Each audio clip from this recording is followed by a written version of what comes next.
বকুলপুর নামক এক গ্রামে নয়ন ও মিনা দুই ভাই বোন অনেক বড় ডক্টর হয়। তারা ডক্টরি পড়া শেষ করে চিন্তা করে কিভাবে তারা মানুষের সেবা করবে। তখন মিনা তার ভাই নয়নকে বলে, ভাই, আমরা দুজনই তো অনেক বড় ডক্টর হলাম, এখন তোমার কি পরিকল্পনা রয়েছে? তুমি কি ভুলে গেছো মা বাবার শেষ কথা? তারা বলেছিলেন আমরা যেন বিনা পয়সায় মানুষদেরকে সেবা দান করি, কারণ এই গ্রামে অনেক মানুষেরা আছে যারা কিনা চিকিৎসার টাকা জোগাতে গিয়ে মৃত্যুবরণ করেছে। তাই তো তাদের কথা ভেবে আমাদেরকে একটা ছোটখাটো হাসপাতাল এই গ্রামে খোলাই উচিত ভাই। এতে যদি তুমি সাহায্য করো তাহলে অনেক ভালো হয়। থাক তুই, আমি শহরে অনেক বড় হাসপাতাল খুলবো যেখানে শুধুমাত্র ধনী ব্যক্তিরাই যাবে। ওইখানে কোনো গরিব অসহায় মানুষদের ঠাঁই থাকবে না, কারণ এখানে অনেক টাকা ফিস দিয়ে তারপর আমার কাছে আসতে হবে। হাসপাতালকে শুধুমাত্র সেবাদানের প্রতিষ্ঠান নাকি? ওইখানে তো মানুষ মুনাফা অর্জন করে। দেখবি একদিন আমার অনেক টাকা হবে, আমি কোটিপতি হয়ে যাব। সেই দিন এই গ্রামেই পড়ে থাকবি, কারণ তোর চিন্তা ভাবনাগুলো অনেক নিচু। তাই তো তোর সাথে আমি একসাথে কিছুই করব না, আমি চললাম শহরে। এরপর নয়ন চলে যায় শহরে আর বাবার রেখে যাওয়া অর্থগুলো দ্বারা সে বিশাল বড় এক সোনার হসপিটাল নির্মাণ করে। সেইখানে এন্ট্রি ফি ছিল অনেক, আর ওই হসপিটালে প্রবেশ করতে অনেক টাকা লাগতো। সবাই এত টাকা দিয়ে ওই হসপিটালে যেতে থাকে, কিন্তু সে রোগীদের সাথে একটু ভালো ব্যবহার করতো না। পাশাপাশি কোনো অসহায় ব্যক্তিদের ওই হসপিটালে তো ঢুকতেই দিত না। তার এই দেমাগ দেখে সবাই অসন্তুষ্ট হতো আর আড়ালে গিয়ে বলতো, তোমরা এই ডক্টর কেমন খারাপ আচরণ করে রোগীদের সাথে। কোনো অসুস্থ রোগী এখানে আসলে সে এমনিতেই আরো অসুস্থ হয়ে পড়বে। আর এ বাদেও যারা টাকা দিয়ে এখানে প্রবেশ করে তারা তো কোনো ভালো সার্ভিসই পায় না। শুধু শুধু এখানে প্রবেশ করে কি লাভ? চলো চলো আমরা এখান থেকে চলে যাই, খোঁজে দেখি কোনো ভালো হসপিটাল পাই নাকি। এইভাবে অনেক রোগীরা সেইখান থেকে চলে যায়, কিন্তু নয়নের দেমাগ কিছুতেই কমে না। সে সবার সাথে এইভাবে অহংকার করতে থাকে আর সেই সোনার হাসপাতালে বড়াই করতে থাকে। মিনা কি করবে কিছুই বুঝে উঠতে পারছিল না। তাই তো সে অল্প কিছু অর্থ দ্বারা তার গ্রামে ছোটখাটো এক হসপিটাল নির্মাণ করে আর সেখানে সে অল্প পরিসরে সেবা দান করতে থাকে।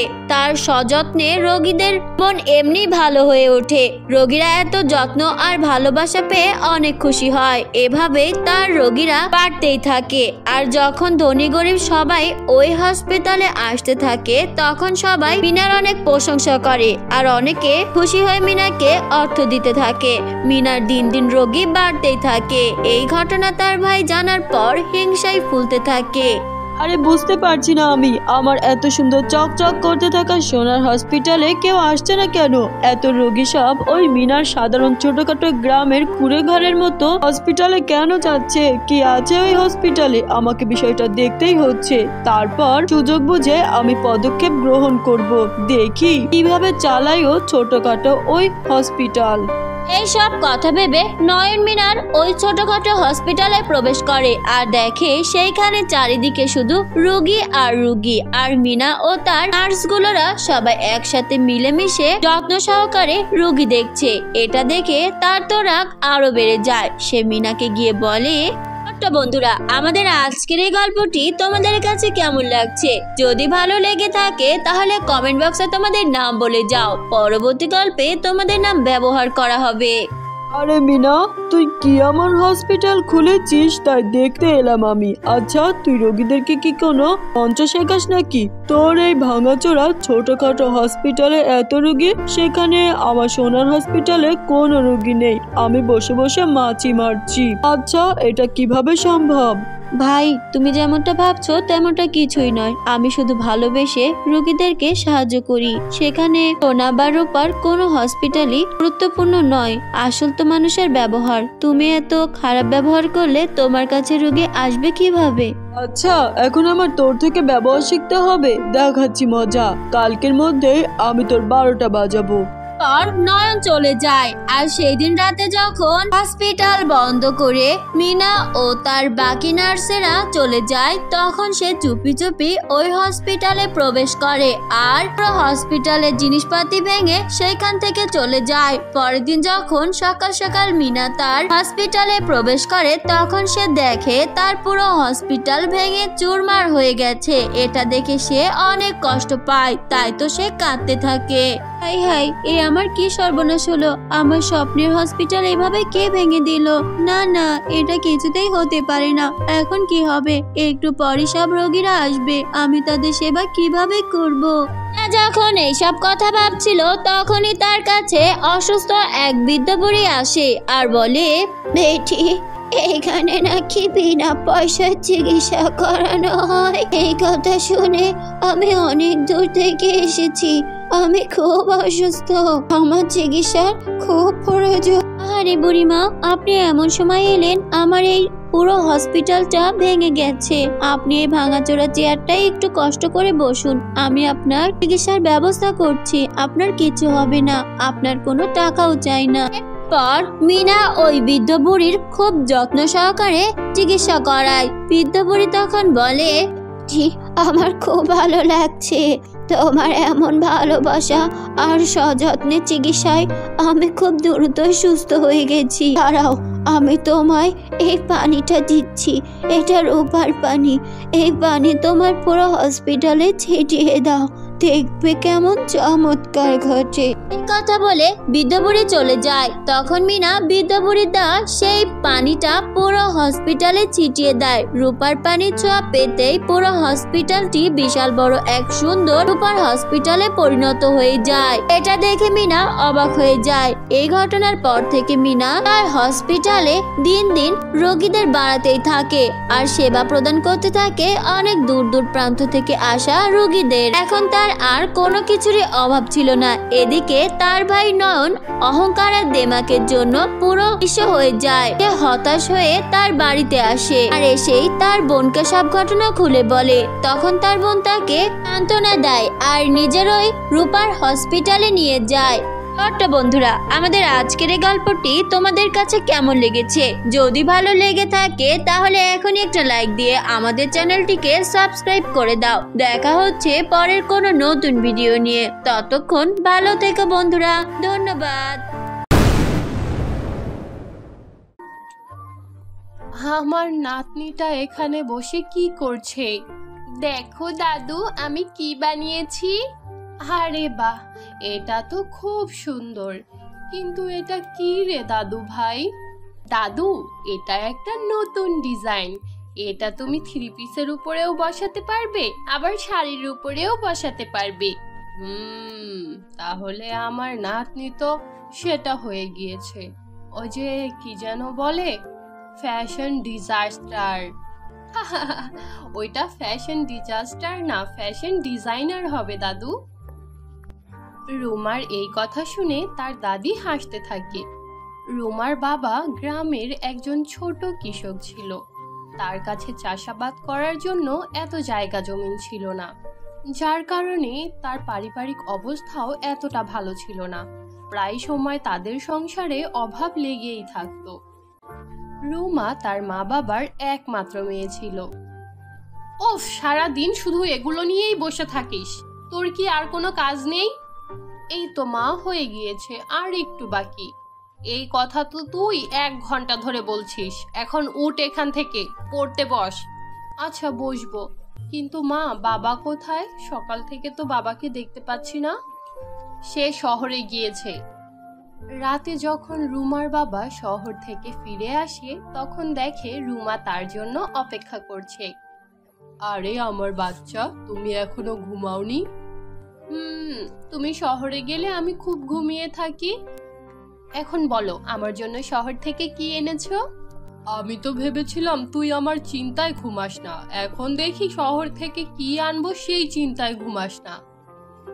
না বাবা, তোমার জন্য তো খুব চিন্তা হয়, কিন্তু আমি জিজ্ঞেস করছিলাম তুমি যে শহরে গিয়েছো, আমার জন্য কিছু আনোনি?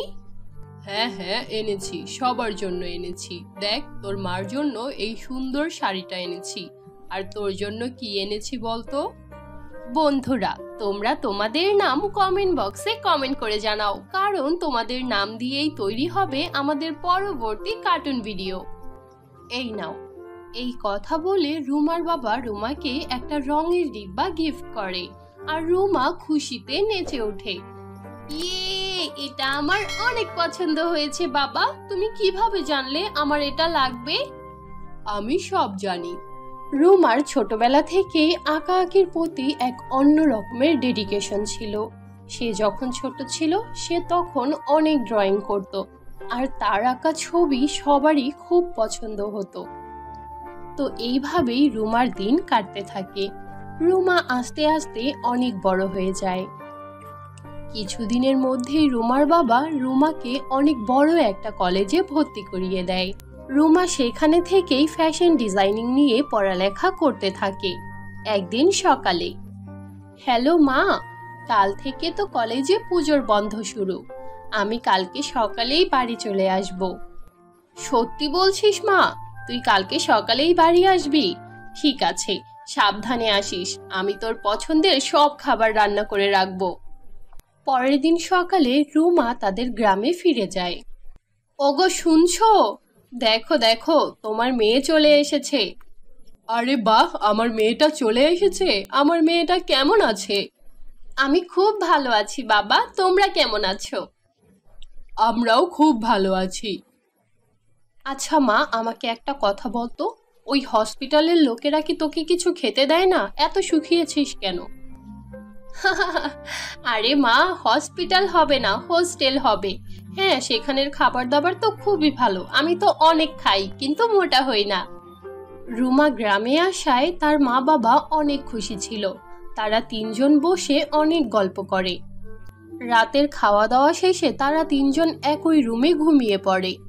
রুমা ঘুমিয়ে গিয়েছে ভেবে তার মা তার বাবাকে বলে, ওগো শুনছো? মেয়েটা মনে হয় ঘুমিয়ে গিয়েছে।